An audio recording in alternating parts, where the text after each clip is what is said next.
Mesdemoiselles et messieurs, bonjour et bienvenue à tous dans les grandes questions d'actualité, l'émission de votre chaîne préférée consacrée à l'actualité politico-économique.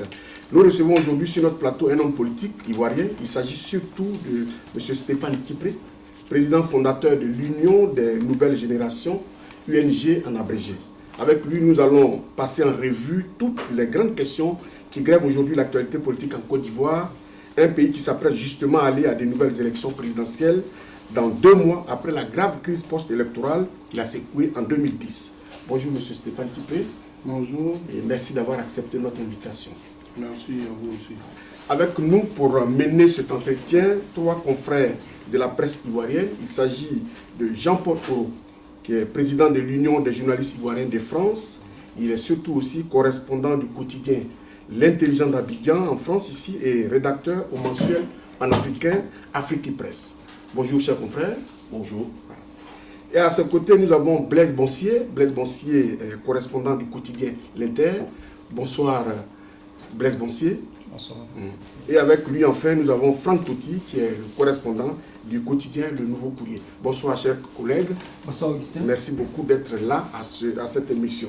Alors, nous allons commencer tout de suite cette émission avec la première question, mais avant tout, on voudrait quand même s'intéresser tout de suite à la vie en exil du président Stéphane Kipré. Nous allons commencer donc cet entretien par cette question. Voilà maintenant un peu plus de 4 ans. 4 ans que vous vivez en exil en France. La grande majorité des hommes politiques qui avaient quitté la Côte d'Ivoire au lendemain de la crise post-électorale sont rentrés au pays, aux côtés du peuple. La nouvelle page démocratique est donc en train de s'écrire en Côte d'Ivoire. Finalement, vous, qu'est-ce qui vous bloque à l'extérieur? Je voudrais avant tout vous dire merci pour l'occasion que vous me donnez de faire le tour de l'actualité nationale et internationale. Qu'est-ce qui me retient à l'extérieur? J'ai souvent l'habitude de dire qu'on ne décide pas d'aller en exil, on est contraint à l'exil. Aujourd'hui, le problème n'est pas de savoir pourquoi Stéphane Kipré n'est pas encore entré d'exil. Le problème est de savoir est-ce que ce pour lequel Stéphane Kipré est parti en exil a été réglé. Parce qu'il y a 2 façons de rentrer d'exil. Il y a rentrer d'exil pour défendre les idéaux pour lesquels on combat, ou il y a rentrer d'exil pour s'inféoder au pouvoir qui t'a contraint d'aller en exil. Donc pour moi, je pense qu'aujourd'hui, avant de parler de mon retour, il est question d'abord de savoir est-ce qu'il n'y a plus de réfugiés en Côte d'Ivoire, est-ce que la sécurité est revenue en Côte d'Ivoire, est-ce qu'il n'y a plus de prisonniers politiques en Côte d'Ivoire. Lorsque toutes ces questions-là seront revues, lorsqu'on aura réponse à toutes ces questions, je pense que le temps de mon retour sera opportun. La première réponse que l'État a donnée à toutes ces préoccupations que vous soulevez, c'est que l'État tend la main à tous les exilés. Et comme je l'ai dit tantôt, beaucoup de vos collègues politiciens sont tous rentrés. Et la main est tendue aujourd'hui, ils sont en Côte d'Ivoire. La main est tendue. Mais vous pouvez regarder, entre ceux qui sont rentrés d'exil, en passant par le bureau du ministre de l'Intérieur, et ceux qui sont rentrés d'exil, en défendant leurs idéaux, vous verrez qu'un groupe mène leurs activités tranquillement en Côte d'Ivoire et l'autre groupe se retrouve à la Maca. Donc, il s'agit de savoir, est-ce que je veux rentrer d'exil en passant par le bureau du ministre de l'Intérieur ou je veux rentrer d'exil parce que les conditions démocratiques sont réunies dans mon pays pour pouvoir exercer ma conviction politique. On va laisser l'opportunité à notre confrère Franck Totti Le Nouveau Courrier qui va poser la prochaine question. Alors aujourd'hui, nous sommes tentés de vous demander quel avenir politique pour Stéphane Kipré? L'avenir politique de Stéphane Kipré est droit dans la ligne de la politique ivoirienne. Je suis président d'un parti politique qui aujourd'hui combat aux côtés du peuple pour le retour de la démocratie en Côte d'Ivoire. Donc je ne voudrais pas me prétendre lier, je dirais, mon avenir politique à ma seule question. Je voudrais, quel est l'avenir politique de la Côte d'Ivoire? Et c'est dans ce cadre-là que l'Union des Nouvelles Générations que je dirige milite pour que la démocratie revienne en Côte d'Ivoire. Jean-Paul Oro, l'invité à vous. Merci M. Stéphane Kipré d'avoir accepté de répondre à nos questions. J'aimerais revenir sur un épisode assez épineux de la crise qui a secoué le FPI, surtout au début de la crise, lors de la fameuse candidature du président Laurent Gbagbo au sein du FPI. Pendant cette crise-là, je crois au mois de janvier, en début du mois de janvier 2015, le président du FPI, légalement reconnu, M. Pascal Affi-N'Guessan, a dit ceci, et je cite, vous concernant visiblement apparemment. Parmi ceux-là, dans leur camp, parlant du camp de ses adversaires au sein de son parti politique, c'est-à-dire Abdourahmane Sangaré, il y a beaucoup de faussaires. Il y a un même qui a imité à l'époque la signature du ministre de l'économie pour accorder un agrément de 180 000 tonnes de cacao à une entreprise et il a empoché près de 4 milliards. Je sais que c'est lui qui a fait cette lettre. Ce sont des faussaires, on les connaît ici et ils vont se cacher en France pour essayer de nous emmerder. Si les garçons, qu'ils viennent. Si ce n'est pas Gbagbo, il sera en prison aujourd'hui. S'il n'était pas un proche de Gbagbo, il sera en prison. Aujourd'hui, il est assis en France et il nous emmerde. Alors que c'est un faussaire connu de tout le monde. Et il poursuit, parlant visiblement de Nadi Bamba, c'est elle-même qui est le pivot du complot. Les autres, eux, ne sont que des instruments. Et c'est très souvent ces journaux qui sont à la pointe du combat contre nous. Parce qu'elle aussi se dit que c'est la période qu'elle attend qu'on me chasse pour rentrer en Côte d'Ivoire avec son groupe constitué de Demba Traoré, de Stéphane Kipré. Katina Koné est dedans, mais ce sont ceux-là. Parce qu'aujourd'hui, le FPI est l'objet de plusieurs convoitises. Or, celle-là, elle nous a déjà fait suffisamment de mal parce qu'elle y est pour beaucoup dans notre chute. Ces deux propos-là ont été assimilés à vous et à Nadi Bamba, la seconde épouse du président Laurent Gbagbo. À l'époque, je crois que vous aviez répondu en disant que M. Pascal Affi-N'Guessan était une vipère dans la poche de Laurent Gbagbo quand il était au pouvoir. Et lors de la cérémonie d'investiture du président de la représentation France de votre parti, vous avez dit que vous préférez marcher avec un prisonnier que de marcher avec un esclave. Aujourd'hui, après le temps qui est passé, l'eau qui a coulé, quel est votre sentiment par rapport à ces deux interventions? Et ma deuxième préoccupation concerne le Charles Blé Goudé, aujourd'hui co-détenu du président Laurent Gbagbo. Des informations nous sont parvenues selon lesquelles il y a une vive altercation entre vous et Charles Blé Goudé au sujet de sa neutralité dans la crise entre les pro-Affi et les pro-Sangaré. Que pouvez-vous nous dire? Qu'en est-il exactement? Que s'est-il vraiment passé? Monsieur Oro, vous savez, quand on est un homme politique, on ne marche pas avec les rumeurs. Parce que j'ai pris le temps de vous écouter. À aucun moment, je n'ai entendu parler de moi. Mon nom a été cité seulement lorsque vous avez dit que dans vos propos, Madame Nadi Bamba aurait contrôlé. Donc, je ne vois pas en quoi je suis concerné par ce que vous avez dit. Lorsque le président Pascal Affi-N'Guessan il s'adressait à ses fédéraux lors d'une réunion, il était 14 fédéraux du Front populaire ivoirien, c'était concernant la lettre de candidature, de déclaration de candidature du président Laurent Gbagbo.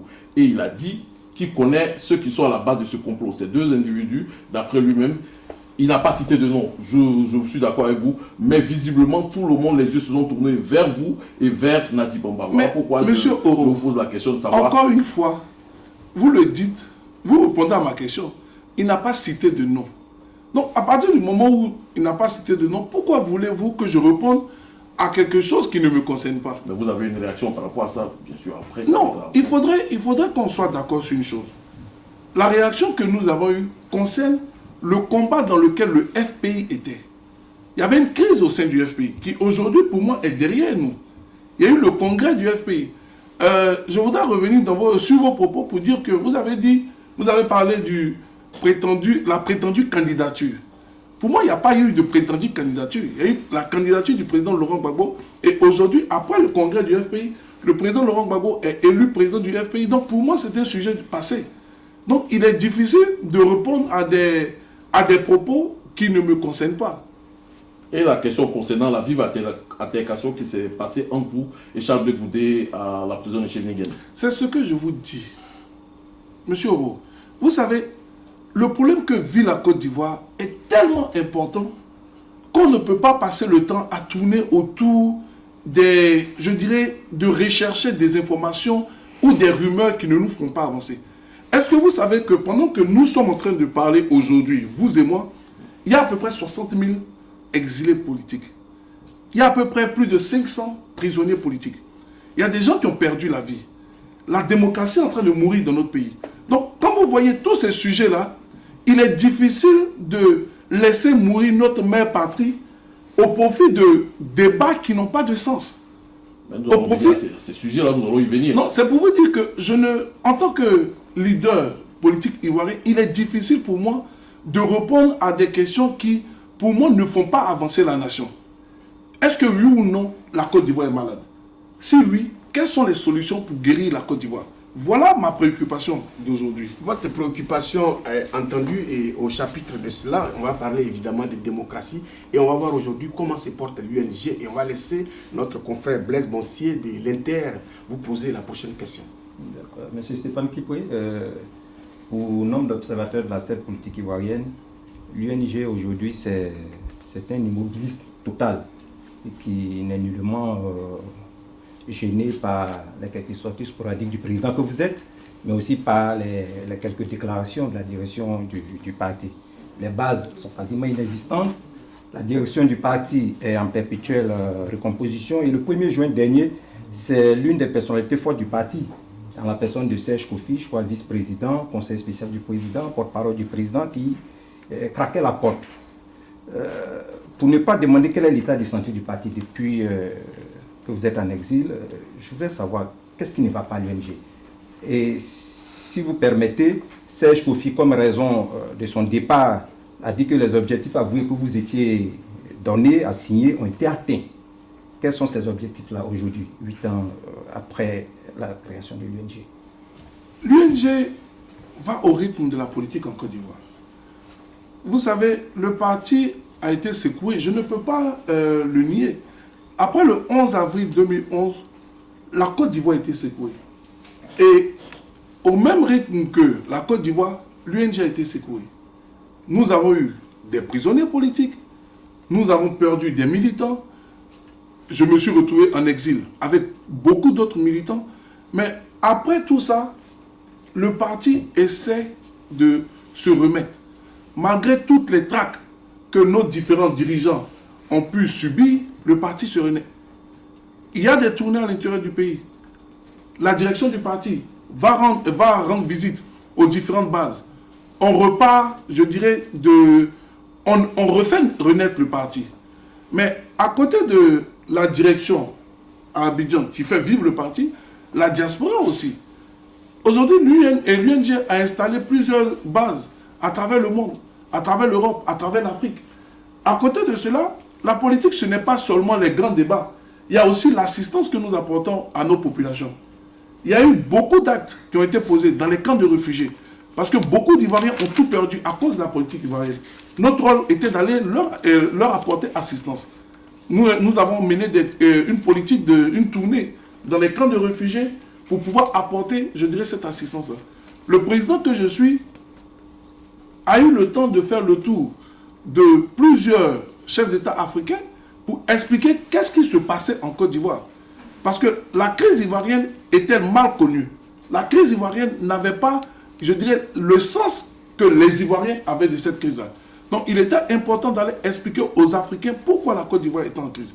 Donc toutes ces activités-là étaient menées au nom de l'UNG. Donc dire que l'UNG ne bouge pas, je dirais que l'UNG bouge, mais au rythme de la politique ivoirienne.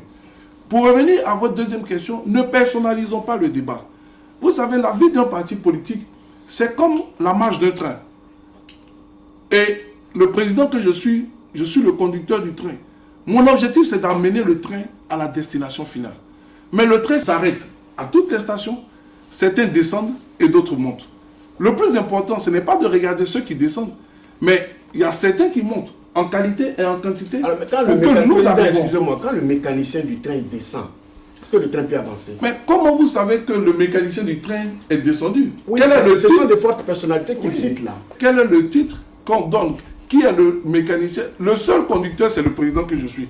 Maintenant, les mécaniciens, pendant que vous me dites, peut-être qu'un mécanicien est descendu pour qu'un autre mécanicien plus performant monte. Donc, arrêtons de personnaliser le débat. Vous voyez, je dis que chacun, dans un parti politique, il milite par conviction. Et quand la conviction n'y est plus, on n'oblige pas, on ne peut pas obliger quelqu'un de militer dans un parti politique. Mais je le dis, la porte de l'UNG reste ouverte à tout le monde. Celui qui se sent bien revient, celui qui ne se sent pas bien repart. C'est ça aussi la démocratie. Il a évoqué les objectifs que vous aviez atteints. Quels sont ces objectifs? Pour moi, les objectifs ne sont pas encore atteints. Pour moi, l'Union des nouvelles générations a un objectif. Quand on crée un parti politique, d'abord, c'est de pouvoir exercer le pouvoir d'État. Ça, c'est d'abord l'objectif premier d'un parti politique. Mais à côté de ça, nous avons des objectifs pendant notre marche. Et aujourd'hui, l'objectif de l'Union des nouvelles générations, c'est le retour de la démocratie en Côte d'Ivoire. Et pour moi, le retour de la démocratie en Côte d'Ivoire n'est pas encore atteint et nous sommes dans ce combat-là, aux côtés du peuple. La Côte d'Ivoire a été secouée et l'UNG, qui est un parti qui a quand même une grande force au sein de la population ivoirienne, a vu plusieurs de ses militants être emprisonnés suite à la crise post-électorale. On a un peu plus d'une cinquantaine de vos militants qui sont aujourd'hui incarcérés. Et puis les plus connus, c'est Zagol Alain Durand, par exemple. Et puis on a aussi, qui est le président de la jeunesse de votre parti. On a Daté Frédéric, qui est le secrétaire national. Tout ce monde est encore aux mains de la justice ivoirienne. Comment est-ce que vous vivez ça? Je voudrais profiter de votre plateau pour saluer tous ces différents camarades. Dis à Zagol que je suis de tout cœur avec lui. Dis à Frédéric que je suis de tout cœur avec lui. À côté de nos responsables, il y a aussi des militants anonymes. Il y a par exemple Kwasi Frédéric, qui est un militant de base, qui aujourd'hui, son seul tort, c'est d'avoir été militant de l'Union des nouvelles générations, mais c'est d'avoir suivi sa conviction. Pour moi, au-delà des militants de l'Union des nouvelles générations, je pense que la Côte d'Ivoire ne doit pas connaître des prisonniers par conviction. Le prisonnier politique, c'est celui qui va en prison pour sa conviction. Et voilà pourquoi nous sommes en train de lutter. Voilà pourquoi nous sommes en train de crier pour que la Côte d'Ivoire puisse retrouver la démocratie. Et pour moi, c'est au même titre qu'ils mènent leur part du combat étant en prison, d'autres mènent leur part du combat sur le terrain, d'autres mènent leur part du combat étant en exil. C'est tous ces différents combats mis ensemble qui donneront la victoire au peuple de Côte d'Ivoire. On vous a compris. Jean-Paul Heureux, on vous donne la parole à nouveau. Monsieur Stéphane Kipré, encore une fois, revenons un peu en arrière. En novembre 2009, ici à Paris, lors d'une conférence de presse organisée par l'Union des journalistes ivoiriens de France, vous déclariez ceci, et je cite, « Les pays pauvres n'ont pas besoin du socialisme. Toutes ces grandes théories ne veulent plus rien dire aujourd'hui. » Pendant ce temps-là, vous souteniez la candidature, vous souteniez le programme de gouvernement et le projet de société du candidat Laurent Gbagbo, qui est un fervent socialiste, un endurci socialiste. Aujourd'hui, où en êtes-vous au niveau de votre ligne idéologique et où en êtes-vous avec vos différents alliés politiques? Parce que avant-hier, vous étiez dans la majorité présidentielle, hier dans l'Alliance pour la force démocratique que vous avez aussi quitté. Aujourd'hui, vous êtes à la CNC hétéroclite, qui a plusieurs candidatures. Aujourd'hui, pour nous expliquer un peu, d'abord, premièrement, votre ligne idéologique. Est-ce que vous êtes toujours aussi libéral? Est-ce que vous soutenez cette assertion que vous avez sortie que vous avez produite en novembre 2009, disant que les pays pauvres n'ont pas besoin du socialisme? Monsieur Oro, je me pose la question de savoir, est-ce que vous savez ce que vit la Côte d'Ivoire? Parce que il faudrait qu'on puisse comprendre que les grandes théories politiques ne peuvent marcher que lorsqu'il y a un pays démocratique. On ne peut aller défendre le socialisme, le libéralisme, quel que soit le bord, l'idéal que vous voulez, que lorsque on est dans un pays démocratique. La Côte d'Ivoire a perdu la démocratie depuis le 11 avril 2011. Et pour moi, lorsque nous allons revenir à gagner le combat du retour de la démocratie, on verra quel est le bord, quel est l'idéal que chacun d'entre nous est en train de défendre. Parce que tu sois libéral, que tu sois socialiste, que tu sois communiste, le point le plus important du combat, ou l'élément commun du combat, c'est la démocratie. Donc pour le moment, nous luttons pour la démocratie. Lorsque nous allons gagner ce retour de cette démocratie-là, on verra sur quel pan, je dirais, idéologique, nous devons avancer pour Mais la ça, Côte c'est en d'Ivoire. 2009 que vous l'avez dit. Ça, c'est en Il y a 2009. Laurent Gbagbo était au pouvoir. Il y avait apparemment la démocratie. Que vous avez dit que les pays pauvres n'ont pas besoin de socialistes, pendant que Laurent Gbagbo, le socialiste, est au pouvoir. Oui, donc le sens de la question, c'est de savoir quoi. C'est de savoir si je réunis ce que j'ai dit, si je suis d'accord avec ce que j'ai dit. Je veux savoir quel est le sens de la question, parce que je voudrais pas qu'on puisse mettre... à cette époque, qu'est-ce qui vous animait pour que vous produisiez un tel Je n'expliquerai... Et aujourd'hui, Monsieur votre position par rapport à ce que vous aviez dit en 2009. En 2009, nous sommes en 2015, voilà 6 ans. Et pour moi, aujourd'hui en 2015, ce n'est pas de faire la genèse de ce que j'avais dit il y a de cela 10, 15 ans, 20 ans, mais qu'est-ce que nous allons faire pour que la Côte d'Ivoire ressorte, je dirais, regagne la démocratie. Un homme, quand il marche, voilà excusez-moi, un homme politique, excusez-moi, président, un homme politique, quand il marche, il laisse des traces. Oui, et ce sont des traces. Et je suis, en fait, ce sur lequel je voudrais qu'on soit d'accord, c'est de dire que vous voulez m'amener dans un débat qui, pour moi, au jour d'aujourd'hui, n'est pas le débat le plus important. Est-ce qu'on peut en parler?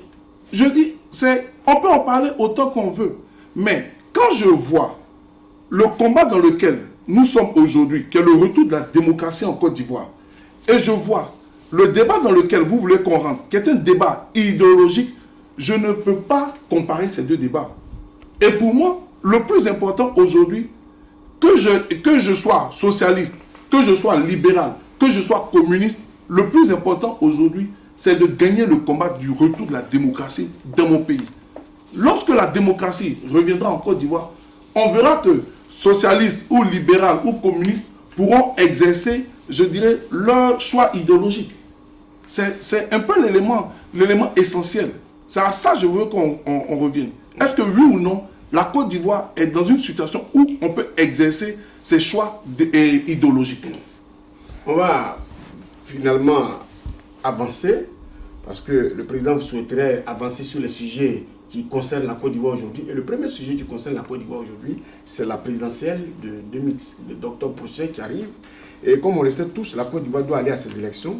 Et nous ne sommes plus qu'à 2 mois de cette échéance majeure. Alors, Franck Totti, c'est à vous que revient l'honneur d'ouvrir cette page sur la présidentielle de 2015. Alors, quelques semaines de la présidentielle d'octobre, et malgré la pléthore de candidats déclarés, l'organisation du processus électoral continue d'être décriée.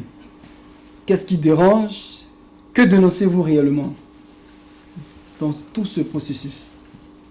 Il y a, vous savez, un processus électoral a plusieurs aspects. L'organisation, mais le pays dans lequel ce processus-là doit être mené. Aujourd'hui, pour moi, la Côte d'Ivoire n'est pas prête à aller à des élections présidentielles.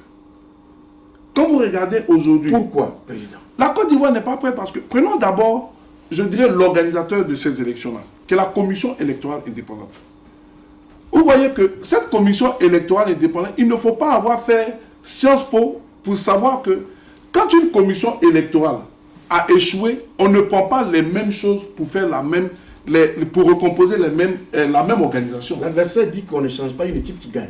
Voilà, donc une commission électorale indépendante qui est une équipe qui gagne pour l'adversaire, il y a des questions à se poser. Pour moi, Issou Bakayoko est celui qui a déclenché la crise en Côte d'Ivoire. Maintenant, la commission électorale indépendante, le format dans lequel il est aujourd'hui, c'est une commission qui est née des accords de Marcoussis, une commission de partis politiques. Sommes-nous d'accord que la commission électorale indépendante, formée des partis politiques, a échoué? Parce que si elle n'avait pas échoué, la Côte d'Ivoire n'allait pas connaître une crise post-électorale. Donc, à partir du moment où la commission électorale formée des partis politiques a échoué, nous devons recomposer cette commission électorale.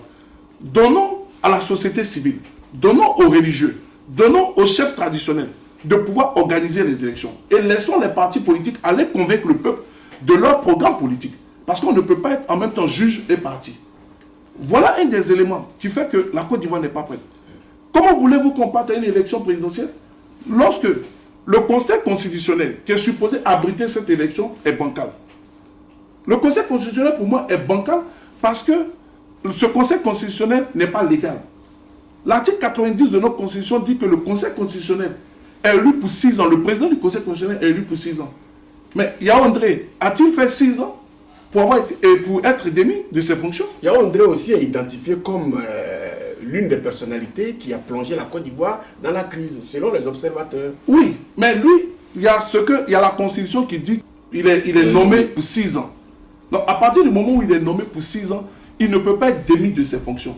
Quand Yaoundé a été démis, tous ceux qui sont après Yaoundé ne sont pas à leur poste, ne sont pas là légalement.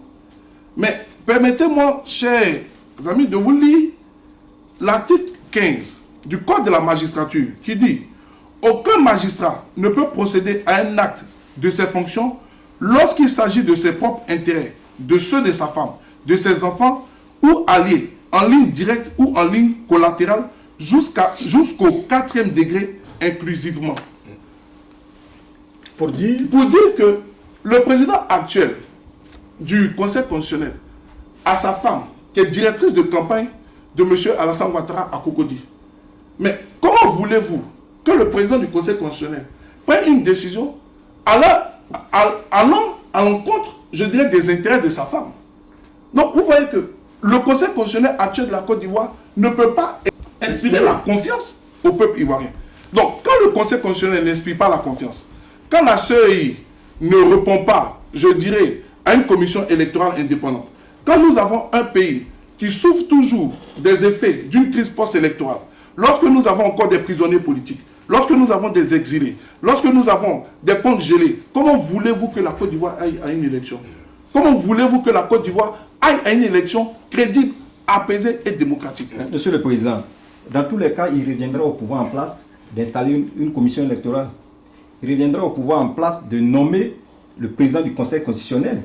Finalement, vous ne croyez pas que c'est une fuite en avant du moins des opposants? Non, je ne suis pas en train de dire pourquoi le pouvoir en place nomme le président du Conseil constitutionnel. Je suis en train de dire que le Conseil constitutionnel en état, par rapport à l'article 90 de notre Constitution, il n'y avait même pas nécessité, on ne devait même pas être en train de nommer un nouveau président du Conseil. Yaoundé serait parti puisque ces 6 ans seraient finis. Oui, mais vous dites serait parti. Oui, mais ça veut dire, même si on avait respecté la Constitution que Yaoundé était parti, aujourd'hui, le président aurait eu la latitude, parce que Yaoundé aurait fini ses 6 ans, le président de la République aurait eu la latitude de nommer un nouveau président du Conseil constitutionnel, qui peut-être serait Vaudier ou... mais M. Bonzier, pourquoi alors n'avoir pas attendu? Pourquoi est-ce que nous ne n'aimons pas respecter la Constitution qui est je dirais, le code souverain de notre pays? Vous savez, il est difficile d'avoir un pouvoir qui ne respecte aucun élément de la Constitution. Et pour moi, comme vous le dites, Yaoundé serait parti. Mais pourquoi n'avoir pas attendu? C'est parce qu'il y a cette volonté de ne pas vouloir respecter la Constitution. Mais à côté de cela, il y a d'autres éléments, tels que les intérêts du président actuel. Donc vous voyez que quand on parle de la Constitution, mais il y a aussi, est-ce que les Ivoiriens sont prêts à aller aux élections? Est-ce que vous pensez qu'un Ivoirien qui a son frère, sa soeur en prison à cause d'une élection présidentielle est prêt à aller voter? Est-ce que vous pensez que l'exilé qui se retrouve dans un camp de réfugiés, qui a ses parents en Côte d'Ivoire, est prêt à aller accepter cela? Nous devons régler, nous devons vider le contentieux électoral de 2010 avant de prétendre aller à une nouvelle élection en Côte d'Ivoire. Président, on vous a très bien compris, mais malheureusement, vous avez des alliés de la CNC qui aujourd'hui ont décidé, eux, malgré la composition de cette CI que vous décriez tant, d'aller à ces élections. Alors, vous avez une question à ce sujet? Oui, justement, allant dans la même veine que vous, M. Djedje, comment appréciez-vous cette diversité ou cette multitude de candidatures au niveau de vos alliés de la coalition nationale pour le changement? Ça, c'était la première préoccupation de mon inquiétude. Et puis, ma seconde préoccupation, vous êtes souvent revenu là-dessus, concernant l'article 35 de la Constitution, et concernant l'éligibilité d'Alassane Ouattara. Mais moi, j'aimerais vous demander, est-ce que vous ne pensez pas que Laurent Gbagbo a lui-même réglé la question, n'a pas déjà réglé la question de l'éligibilité d'Alassane Ouattara en faisant de lui un candidat exceptionnel en 2005 lors de l'accord politique de Pretoria? Parce que, est-ce qu'en devenant, je dirais, candidat exceptionnel, ça n'a pas fait nécessairement de lui un président exceptionnel, ça fait certainement de lui un président normal? Or, dans la Constitution, l'article 35 dans son entente, dit clairement que le président est rééligible. Non, c'est au nom de cet article 35-là. Est-ce Alassane Ouattara, candidat exceptionnel, président normal, est-ce qu'il ne devient pas, est-ce qu'il n'est pas de plein droit rééligible en tant que président? Monsieur Oro, vous voyez, c'est encore les séquelles d'avoir un pouvoir qui ne respecte pas la Constitution. Nous voulons créer des choses nouvelles qui existent. L'article 35 de la Constitution fait que M. Alassane Ouattara n'est pas éligible. Voilà pourquoi il y a eu un accord politique en 2005 pour qu'il soit éligible à l'élection de 2005 qui n'a pas eu lieu, qui a été fait en 2010. Mais l'article 35 n'a pas changé. Donc à partir du moment où M. Ouattara a accepté d'être candidat exceptionnel en 2005, de facto, il reconnaissait qu'il ne respectait pas les conditions pour être éligible à une élection présidentielle. Mais la question que je me pose, c'est de savoir, mais pourquoi, après avoir eu le pouvoir, après le coup d'État du 11 avril 2011, M. Alassane Ouattara n'a pas soumis l'article 35 au référendum? Pourquoi n'a-t-il pas accepté d'aller modifier cet article-là face à la volonté du peuple? Donc aujourd'hui, ce n'est pas moi qui dis qu'il n'est pas éligible. C'est la Constitution de Côte d'Ivoire qui le dit. Ce n'est pas moi qui dis. C'est le fait d'avoir refusé de soumettre cet article-là à la volonté du peuple. Maintenant, pour moi, je ne suis pas de ceux qui pensent qu'il faut encore faire un débat. Il faut trouver une solution politique. Et laquelle? Il faut que M. Alassane Ouattara accepte de la même façon qu'il a fait avec Laurent Gbagbo, de s'asseoir pour trouver une solution politique pour qu'il soit candidat exceptionnel. Parce que tant que l'article 35 de la Constitution sera dans notre Constitution telle que écrite, M. Alassane Ouattara ne sera pas éligible. Alors, et cela, ce n'est pas une injure. Vous êtes donc d'accord avec moi qu'on pourrait par exemple aller à une transition, le temps que toutes ces questions se règlent? Utilisons le terme qu'on veut. Mais il faut savoir que ce soit transition, que ce soit report, que ce soit, je dirais, mise en veilleuse, quel que soit le thème que nous allons utiliser, il faut tourner, il faut s'asseoir, discuter.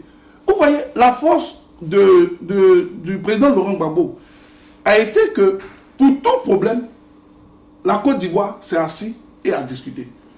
Le Forum de la Réconciliation nationale, accord politique de Marcoussis, accord politique de Ouagadougou, accord politique de Pretoria.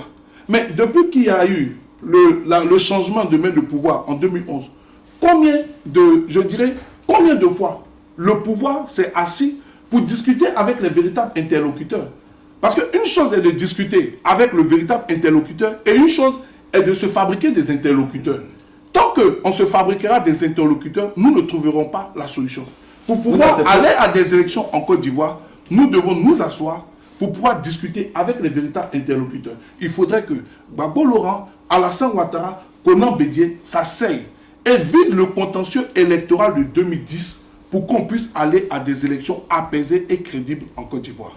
Alors, le FPI, qui ne se sent du tout pas concerné par les élections à venir, invite tous ses militants au boycott de cette élection. Blaise Bonzier, sur la question. Oui, il a dit, le FPI, hier, a boycotté, a demandé à ses militants de ne pas se faire recenser. Aujourd'hui, ils appellent tous les Ivoiriens à ne pas prendre part à ce vote. Vous qui vous confondez souvent par vos actions au FPI, est-ce que vous êtes d'avis avec ce parti aujourd'hui? Et si oui, en quoi est-ce que le boycott de ces élections va changer le cours de la démocratie en Côte d'Ivoire? Mais pas dit l'histoire même de la Côte d'Ivoire. Bon, je ne pourrais pas reprendre la place du FPI, mais je peux bien comprendre le choix que le FPI a fait. Voilà pourquoi nous, le 11, 12, 13, nous allons à une convention.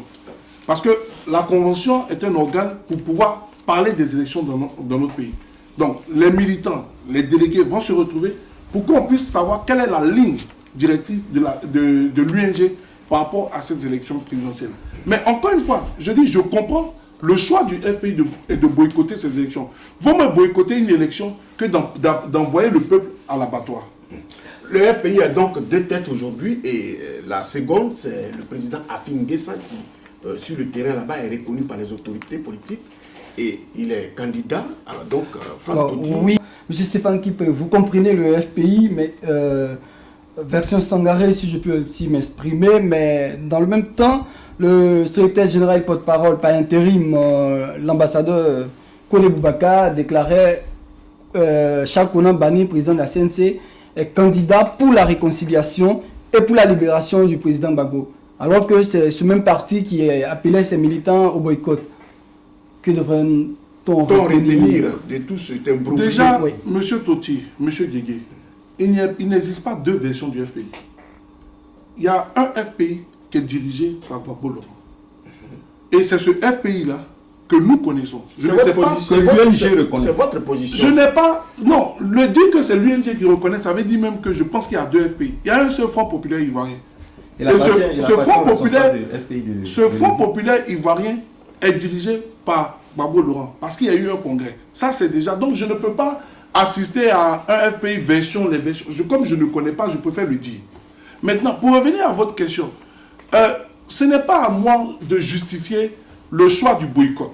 Comme je l'ai dit, l'Union des nouvelles générations se réunit le 10, 11, 12 pour une convention pour donner sa position sur les élections présidentielles. Mais en disant que je comprends, je le dis par rapport, je dirais, à la Côte d'Ivoire actuelle. Est-ce que la Côte d'Ivoire est prête à aller à des élections? Mais quand nous avons un pouvoir qui refuse de voir la vérité en face, qui refuse de comprendre, qui refuse de s'asseoir pour discuter, il est peut-être préférable de s'abstenir que de conduire le peuple à l'abattoir. Voilà pourquoi je dis je comprends. Mais la position officielle de l'Union des nouvelles générations sera dégagée après notre convention que nous aurons, qui a pour thème les élections présidentielles en Côte d'Ivoire, la position de l'Union des nouvelles générations. Vous avez quand même une petite idée là-dessus. On va laisser Franck Totti. Oui, toujours dans le chapitre des élections, comment analysez-vous la candidature de M. Pascal Affi-N'Guessan? Je n'ai pas de commentaire particulier. M. Affi-N'Guessan est dans le rôle que M. Ouattara lui a confié. C'est-à-dire? D'accompagner. Pour moi, M. Affi-N'Guessan sait qu'il n'est pas candidat à une élection présidentielle. Il est candidat pour obtenir des postes ministériels. Donc pour moi, je n'ai aucun... Qu'est-ce que vous en savez? Mais je le dis, vous savez, disons, appelons un chat un chat. Quand vous voyez que une personne veut braver, a voulu braver, je dirais, le choix des militants de son parti, qui a voulu inféoder son parti politique à un pouvoir, je me dis qu'il accompagne ce pouvoir. Comment est-ce qu'il a voulu inféoder son parti à un pouvoir? Donnez-nous des éléments. Je vous donne un seul élément sur lequel je ne vais pas m'attarder. Le Front populaire ivoirien, le comité central du FPI, avait décidé que le FPI n'enverrait personne comme représentant à la commission électorale indépendante. Le comité central du FPI est l'organe qui décide. Après cela, M. Affi-N'Guessan a envoyé quelqu'un représenter le soi-disant Front populaire ivoirien qu'il dirigeait à cette commission électorale. Il a dit que la politique de la chaise vide était suicidaire. Pour moi, c'est un débat passé. Pour moi, il y a eu un congrès, le FPI a un nouveau président qui est dans une ligne que l'Union des nouvelles générations soutient, dans laquelle l'Union des nouvelles générations se reconnaît. Voilà pourquoi le Front populaire ivoirien est l'allié de l'UNG. Ce qui s'est passé hier, pour moi, est un débat passé. Le débat est passé. Président, pour les téléspectateurs de Event News TV, vous pouvez rappeler la date à laquelle la position de l'UNG sera connue sur la question des élections. Nous allons en convention le 11, 12, 13 septembre à Daloa, qui a pour thème les élections 2015, la position de l'UNG. C'est après cette convention-là que les militants dégageront une position qui sera la position officielle de l'Union des nouvelles générations. Autre inquiétude des observateurs de la Côte d'Ivoire qui va à ces élections, c'est la caporalisation des médias d'État. Et cela inquiète plus d'un. Alors, à la veille de cette présidentielle, comment peut-on aller à ces élections quand l'accès à ces médias n'est toujours pas équitable? Vous, qui certes n'avez pas de candidat, vous avez quand même votre mot à dire. Monsieur Guillet, je suis heureux qu'au bout de 30 minutes, vous comprenez le sens dans lequel je suis. Quand on parle d'accès aux médias d'État à 2 mois des élections, je suis d'accord. Et je pense que vous avez compris mon message. Voilà pourquoi c'est tous ces éléments-là que nous devons mettre ensemble, régler avant d'aller aux élections. Parce que pour qu'on puisse partir à des élections, le peuple doit avoir la possibilité d'entendre toutes les versions de projets pour faire son choix. Mais quand un seul groupe prend la télévision nationale, le journal gouvernemental pour en faire sa propriété, vous voyez que la Côte d'Ivoire n'est pas prête à aller à des élections en 2015.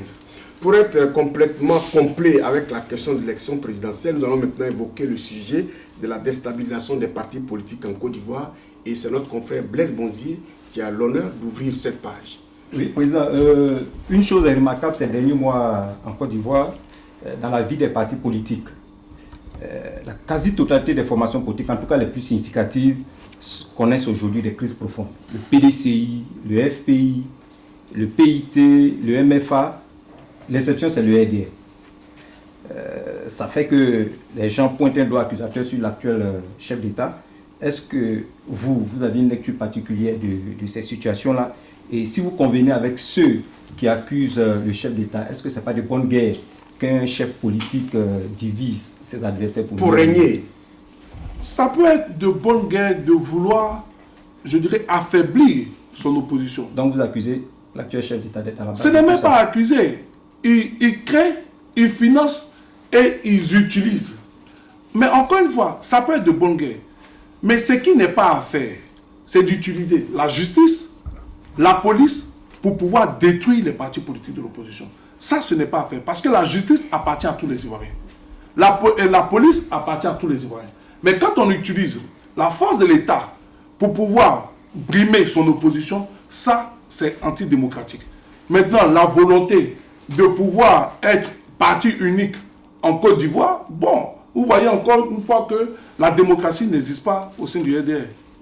Oui, au sein du RDR ou bien en Côte d'Ivoire? Non, au sein même du RDR déjà. Du RDR, ok, d'accord. Je vais revenir sur un événement, il y a une dizaine de jours, le COGEP de Charles Blé Goudé était en congrès, et au sorti de ce congrès-là, aujourd'hui, le mouvement politique de Charles Blé Goudé est devenu un parti politique.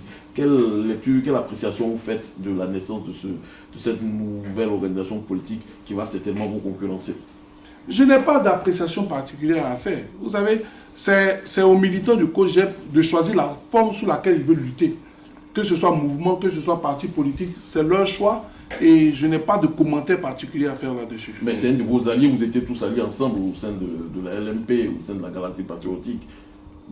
L'Union des nouvelles générations n'a jamais fait partie de la Galaxie Patriotique. C'est bien, c'est mauvais, comment vous appréciez, vous êtes content, vous n'êtes pas content. Mais voilà. C'est ce que je suis en train de dire. Vous n'avez pas fait la langue du bois, vous êtes jeune, vous n'avez pas il ne s'agit pas de faire la langue de bois. Mais pourquoi voulez-vous que je donne un avis sur le choix de politique de certains amis? Parce qu'on sait que vous en avez un.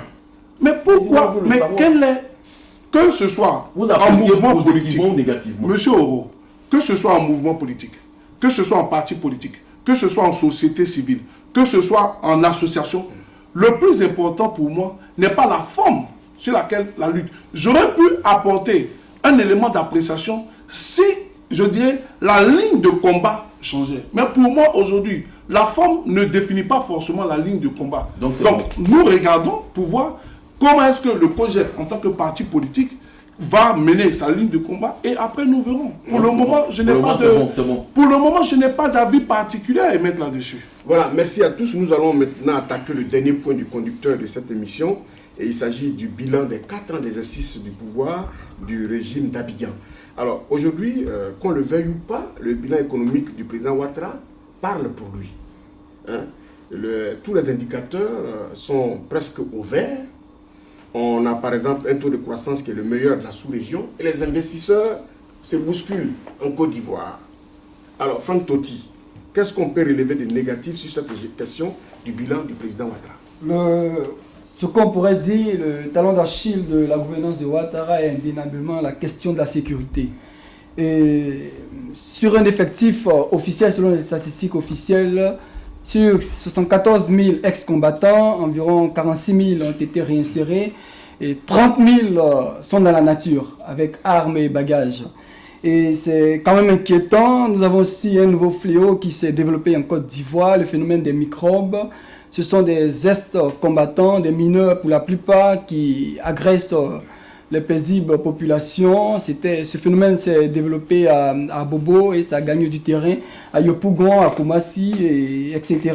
Nous avons aussi un autre genre d'insécurité, c'est les attaques des brigades de gendarmerie, notamment dans le nord du pays, à Odiéné, récemment à Ferké, dans le fief de Soro-Guillaume. Nos commissariats sont toujours en sous-effectifs et sous-équipés.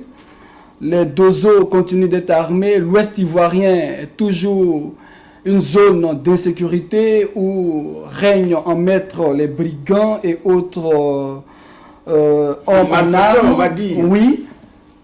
Monsieur Stéphane Kipré, que pouvez-vous dire de l'état sécuritaire en Côte d'Ivoire 4 ans après la fin de la crise post-électorale? J'aimerais pouvoir ajouter aussi, par rapport à cette question d'insécurité, aussi la question des droits de l'homme en Côte d'Ivoire et la question, personnellement, ma qualité, en mes responsabilités de président de l'Union des journalistes ivoiriens de France, aussi du respect des droits de la liberté d'expression en Côte d'Ivoire. Quels sont vos avis sur ces deux aspects, la sécurité et les droits de l'homme? Président. Moi, je voudrais, avant même d'arriver, je dirais, à cette longue liste des éléments d'insécurité que M. Toti a donné, revenir sur un aspect important. Vous savez, on définit le taux de croissance d'un pays par rapport à plusieurs éléments. Mais un des éléments importants, c'est d'abord la cohésion sociale. Quand un investisseur vient dans un pays et investit, il attend d'abord le retour sur investissement. Mais pour qu'il y ait retour sur investissement, il faut déjà que le pays dans lequel tu investis puisse, je dirais, créer de la confiance. Il faut qu'il y ait la cohésion sociale. Le premier élément d'échec que nous ne devons pas oublier du pouvoir en place, c'est la réconciliation nationale. La réconciliation nationale a échoué.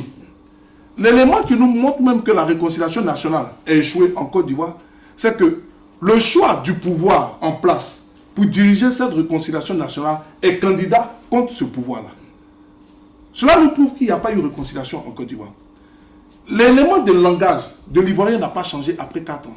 L'Ivoirien parle toujours d'exilés politiques, de prisonniers politiques. L'Ivoirien parle toujours de ce qu'ils ont appelé le rattrapage ethnique. Vous voyez? Donc, ces éléments-là ne peuvent pas être mis de côté et on nous parle d'éléments de croissance. Parce que quand il n'y a pas de cohésion sociale, on ne peut pas parler d'abord de croissance. Maintenant, je voudrais revenir sur la sécurité. Quand on parle de désarmement, quand on parle de régler les problèmes de la crise post-électorale avant d'aller aux élections, ce sont ces problèmes-là dont vous parlez. Comment voulez-vous qu'on puisse aller battre campagne au nord de la Côte d'Ivoire lorsque, après 4 ans, aucun parti politique n'a été capable d'aller battre et d'aller faire un meeting normalement? Comment voulez-vous qu'on puisse parler d'élections en Côte d'Ivoire lorsque, après 4 ans, on ne sait même pas quels sont le nombre d'armes encore qui règnent dans le pays? L'insécurité n'est même pas le talon d'Achille. L'insécurité est le résultat de l'insécurité que le pouvoir Ouattara a créé sous le pouvoir Gbagbo Laurent. Ils sont en train d'aujourd'hui payer les séquelles d'avoir donné les armes aux gens pour soi-disant chasser un du pouvoir, mais quand on donne une arme pour chasser l'autre, c'est cette même arme que l'autre utilise comme son pouvoir. Voilà le problème des Ivoiriens. Donc, on peut parler de réalisation, on peut parler de construction de routes. Ça encore, c'est un autre débat. Parce que tout le monde sait que dans un pays, on ne se lève pas pour pouvoir construire des routes. Il y a d'abord des études. Après la phase des études, il y a la recherche de financement. Donc, quand on voit qu'un pont sort, au bout de 2 ans, est construit, ça veut dire qu'il y a un pouvoir qui a fait d'abord les études, qui a levé le financement, et ensuite, l'autre a construit. Quand on voit l'autoroute qui est construite, mais l'autoroute ne se construit pas en 3 ans, 4 ans. Donc, vous voyez qu'il y a eu la continuité de l'État sur ces projets-là. Je ne le décris pas, c'est bien qu'il y ait des infrastructures. Mais est-ce que ces infrastructures-là vont remplacer, je dirais, le main dans la main dans lequel le peuple doit marcher? Est-ce que les infrastructures vont remplacer, je dirais, la sécurité que nous devons garantir au peuple de Côte d'Ivoire? Donc, avant de pouvoir balancer des grands éléments de communication tels que la croissance à 2 chiffres, arrêtons de vouloir utiliser les aspects de communication pour pouvoir flatter le peuple. Arrêtons de pouvoir brandir, je dirais, des éléments de rigolade pour pouvoir montrer à l'Occident que la Côte d'Ivoire va bien. Ce n'est pas parce que nous construisons une route que la Côte d'Ivoire va bien. Alors, quand on revient un peu sur l'insécurité et qu'on s'attarde un peu dessus, on voit que ces derniers temps, et c'est vraiment l'actualité, on est obligé d'en parler, que ces derniers temps, à Paris ici, il est difficile pour les partisans du président Laurent Gbagbo de manifester, d'organiser leurs manifestations. On se souvient, il n'y a pas encore 2 ou 3 jours, qu'un des proches de Laurent Gbagbo, un cyberactiviste, a été sauvagement attaqué à l'arme blanche, et ça les autorités de ce pays sont totalement sidérées de voir que les Ivoiriens sont en train de transposer leur violence ici. Quel est l'appel que vous lancez à ce sujet? Ce que je veux dire, c'est condamnable que la politique a changé de définition en Côte d'Ivoire. La liberté d'expression n'existe plus en Côte d'Ivoire. Et je voudrais dire que quand on parle de réconciliation, quand on parle des problèmes liés à la crise post-électorale, quand on parle du désarmement, ce n'est pas seulement les Ivoiriens qui sont concernés. C'est aussi tous les partenaires au développement de la Côte d'Ivoire qui sont concernés. Et vous voyez, à l'image de ce qui se passe en Côte d'Ivoire, aujourd'hui, Paris est concerné, demain, peut-être les États-Unis seront concernés. Arrêtons de tourner en rond et touchons du doigt la réalité.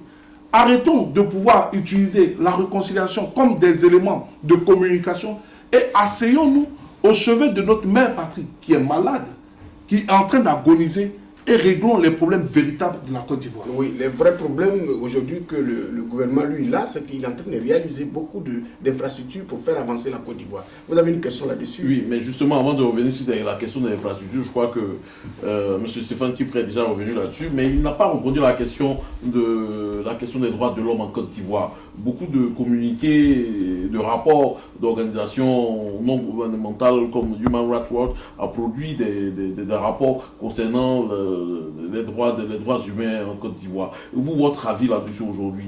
Mais on ne peut qu'appuyer. On ne peut que dire. Tous ces organismes ne font que dire ce que nous disons le plus bas. Ils ne font que tirer, je dirais, notre voix pour la porter là où nous n'arrivons pas. Il n'existe pas de droits de l'homme en Côte d'Ivoire. Il n'existe pas de liberté d'expression en Côte d'Ivoire. Il n'existe pas de sécurité en Côte d'Ivoire. Et c'est cela que nous ne voulons pas que le tableau est trop noir là. Mais ce n'est pas que je trouve, c'est ce qui est.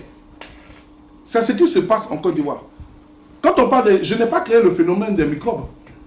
Je n'ai pas créé le phénomène de l'insécurité. Je n'ai pas créé le phénomène du non-désarmement. Donc, vous pensez qu'il est noir parce que nous ne voulons pas voir la vérité en face. C'est ce qui est. C'est ce qui se passe aujourd'hui en Côte d'Ivoire. Sur le procès CKCK, le ministre Joël Nguessa a accusé le commandant CKCK d'avoir assassiné, exécuté son chauffeur et ses gardes du corps. En vous citant comme témoin de ces faits, le commandant CKCK, dans sa défense, a rejeté ces accusations, toujours en vous mentionnant, visiblement vous êtes un acteur clé pour la manifestation de la vérité. Nous n'allons certes pas refaire le procès, mais M. Stéphane Kipré, face aux Ivoiriens, dites-nous ce qui s'est passé, dites-nous votre part de vérité. Je n'ai pas pour habitude de m'interférer dans les débats qui sont à la justice. Non, je pense qu'il y a eu un procès. Non, mais pour l'histoire de la Côte d'Ivoire, il y a eu appel. Il y a eu appel. Mais ce que je voudrais dire, c'est qu'en Côte d'Ivoire, depuis le 11 avril 2011, la justice ne rend pas justice. La justice donne des décisions politiques. Voilà pourquoi. Parce que ce n'est pas seulement, ce n'est pas seulement le procès du commandant CKCK. Le problème, c'est tous les différents procès qui se sont passés en Côte d'Ivoire, qui ne sont plus des procès, je dirais, sur la base de justice, on va circonscrire l'affaire. À l'affaire CKCK. Vous avez été témoin. Pardon, notre confrère a été clair, vous avez été cité comme témoin. Vous êtes face à la nation. On voudrait connaître votre part de vérité. On ne vous demande pas d'interférer dans le procès, mais votre part de vérité, vous avez été cité.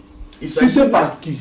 Cité aussi bien par M. Joël Nguessa, qui est à l'accusation, que par la défense. Quelle est la citation? En disant vous êtes témoin. Vous êtes témoin.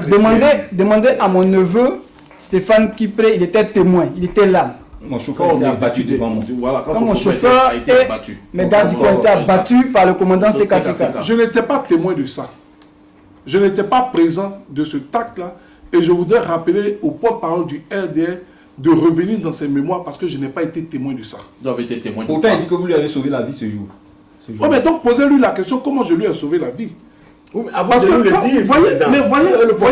dire, vous dites que j'ai été... C'est pour ça que je vous ai posé la question, j'ai été cité en quel thème?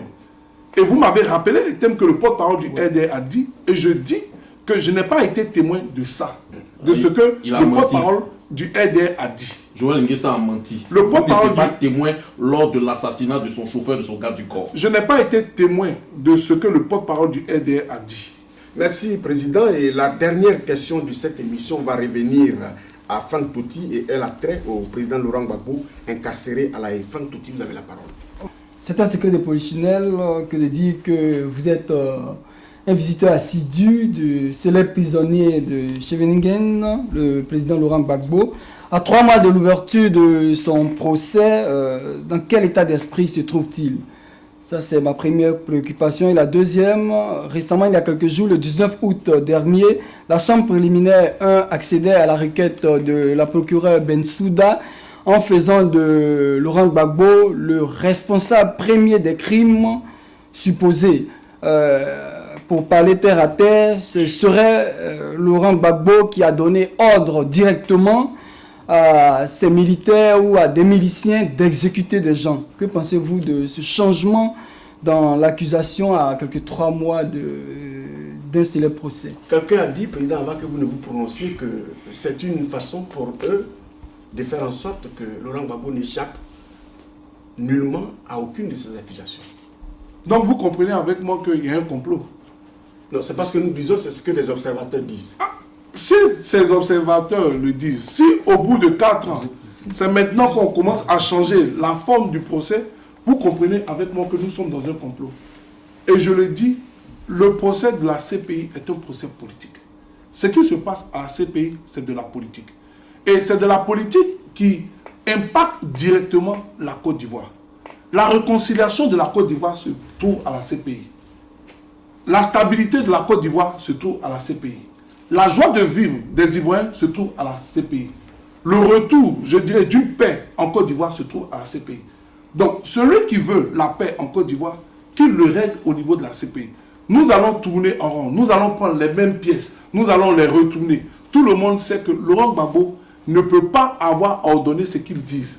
Mais ce que je voudrais qu'on puisse comprendre, c'est que les Ivoiriens sont en train de mourir, les Ivoiriens sont en train de vivre dans l'insécurité parce qu'on refuse de voir la vérité en face.